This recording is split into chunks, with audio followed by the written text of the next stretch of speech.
Hello students, a very good morning all of you. Welcome back to our YouTube channel St. Thomas International Study Platform. I am your Hindi teachers. Now I am going to teach you Hindi chapter 3 and your chapter's name पसीने की कीमत। आपके पाठ का नाम है पसीने की कीमत, जो कि एक स्टोरी है यानी कि कहानी है। तो आइए बच्चों, आप और हम मिलकर इस कहानी को पढ़ते हैं और समझते हैं। तो बच्चों, यह कहानी शुरू होती है। श्यामगढ़ गांव में महावीर नामक एक अमीर साहूकार रहता था। कौन रहता था? अमीर साहूकार। उसका एक बेटा और एक बेटी थी। लड़की की शादी हुए 2 साल हो गए थे। बेटा मोनू वैसे तो बुद्धिमान था, परंतु गलत संगत में रहकर बिगड़ गया था। कहते हैं ना, जैसी संगति वैसा असर, यानी कि मोनू की जैसी संगति थी उस पर वैसा ही असर दिन प्रतिदिन पड़ता जा रहा था। उसे इस बात का घमंड हो गया था कि उसके पिता के पास बहुत पैसा है। दिन भर अपने आवारा दोस्तों के साथ घूमना फिरना ही उसे अच्छा लगता था। जैसे जैसे वह बड़ा हुआ, उसकी पैसे खर्च करने की आदत बढ़ती गई और वह अपने दोस्तों के कहने पर पानी की तरह पैसा बहाने लगा। यानी कि मोनू जैसे जैसे दिन प्रतिदिन बढ़ता गया, यानी कि बड़ा होते गया, उसे लगता गया कि उसके पिता के पास बहुत सारे धन यानी कि बहुत पैसे हैं और वह उन पैसों को पानी की तरह बहाने लगा। मेहनत की कमाई को बेटे के हाथों ऐसे उड़ते देख महावीर को चिंता होने लगी। यानी कि मेहनत की कमाई को उड़ते देख मोनू के पिता को चिंता होने लगी कि उनका बेटा व्यर्थ में ही इतना पैसा बर्बाद कर देगा। उसकी इच्छा थी कि उसका बेटा बड़ा होकर उसका कारोबार संभाले और वह अपनी पत्नी के साथ तीर्थ यात्रा पर निकल जाए। मोनू के पिता की यह इच्छा थी कि जब उनका बेटा बड़ा हो तब वह अपने पिता का कारोबार संभाले और मोनू के पिताजी अपनी पत्नी के साथ यानी कि मोनू के माँ के साथ तीर्थ यात्रा पर निकल जाएं। अपने बेटे में समझ आने की आस लगाए बैठे महावीर बुढ़ापे की तरफ बढ़ रहा था। फिर उसने गांव के एक विद्वान गृहस्थ से सलाह लेने की सोची। दोनों ने मिलकर सलाह मशविरा किया। दूसरे दिन महावीर ने मोनू को बुलाया और कहा, बेटा मोनू, घर से बाहर जाकर शाम होने तक कुछ भी कमाई करके लाओगे तभी रात का खाना मिलेगा। मोनू के पिता ने उनसे कहा कि जब तुम कुछ कमाकर घर पर लाओगे तो ही तुमको खाना मिलेगा, अन्यथा तुम्हें खाना नहीं मिलेगा। मोनू डर गया और रोते रोते माँ के पास गया। माँ की ममता आड़े आ गई। माँ ने मोनू को 1 रुपये निकाल कर दिया। शाम को जब महावीर ने मोनू से पूछा तो उसने वह 1 रुपये दिखाया। पिता ने वह रुपये मोनू को कुएं में फेंकने के लिए कहा। जब उसके पिता ने पूछा, लाओ तुम कितने पैसे कमा कर लाए हो, तो मोनू ने अपने पिता को 1 रुपये दिखाते हुए कहा कि मैंने 1 रुपये कमाए हैं। वैसे ही मोनू के पिता ने मोनू से कहा कि लाओ अपना 1 रुपये कुएं में डाल दो। मोनू ने बिना हिचकिचाहट के वह रुपये फेंक दिए। अगर वह मेहनत से कमा कर लाया होता तो उन पैसों को फेंकने में उसे हिचकिचाहट होती, लेकिन वह अपनी माँ से मांग के लाया था, यानी कि मेहनत नहीं किया था, इसलिए वह पैसा फेंकते समय उससे किसी भी प्रकार का हिचकिचाहट नहीं हुआ और वह पैसा वो आसानी से कुएं में फेंक दिया। दूसरे दिन मोनू की वैसे ही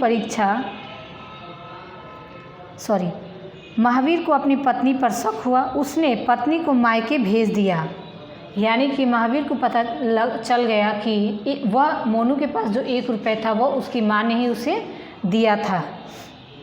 महावीर को अपनी पत्नी पर शक हुआ। उसने अपनी पत्नी को कहाँ भेज दिया? मायके। दूसरे दिन मोनू की वैसे ही परीक्षा ली गई। इस बार मोनू की माँ के घर पर न होने पर वह अपनी बहन के सामने गिड़गिड़ाया। जब मोनू ने देखा कि मेरी माँ नहीं है तो वह अपनी बहन के पास गया और बहन के पास गिड़गिड़ाने लगा कि मुझे कुछ रुपए दे दो। तरस खाकर उसकी बहन ने भी उसे 2 रुपये दिए। मोनू ने फिर पैसे कुएं में बिना किसी हिचकिचाहट के फेंक दिया। फिर से महावीर को लगा कि दाल में कुछ काला है। उसने अपनी बेटी को भी उसकी ससुराल वापस भेज दिया। अब तीसरी बार मोनू का इम्तिहान होना था।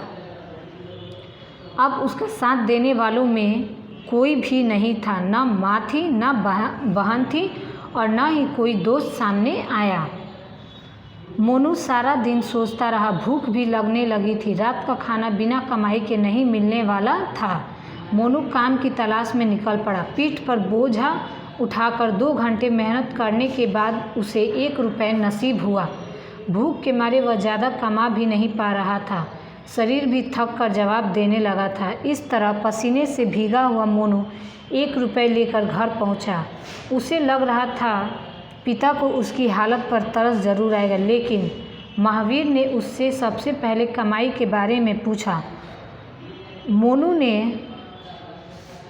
अपना 1 रुपये जेब से निकाला। पहले की तरह महावीर ने वह रुपये कुएं में फेंकने के लिए कहा। अब मोनू छटपटाया।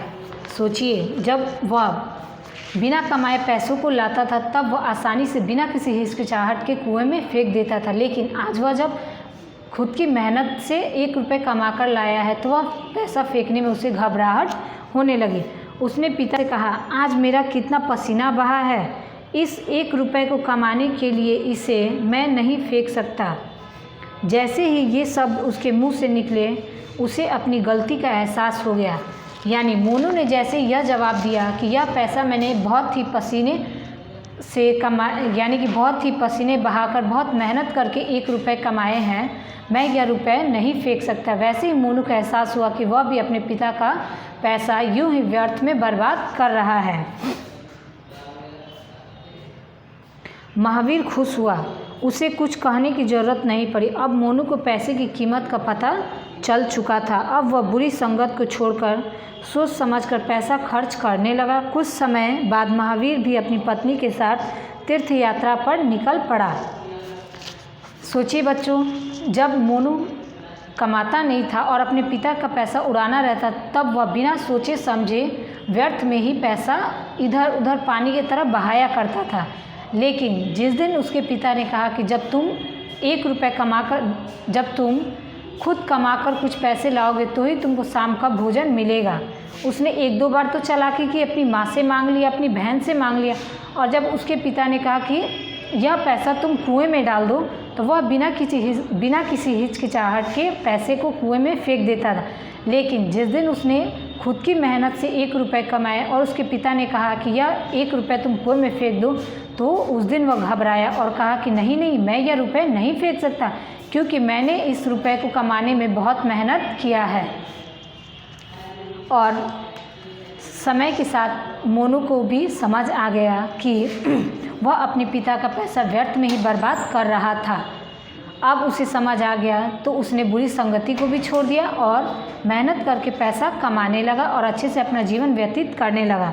तो बच्चों, इस कहानी से हमें यही संदेश मिलती है कि मेहनत करने से जीवन में सफलता अवश्य मिलती है। यानी कि हमें किसी भी परिस्थिति में हार नहीं माननी चाहिए, हमें हर परिस्थिति का सामना डटकर करना चाहिए।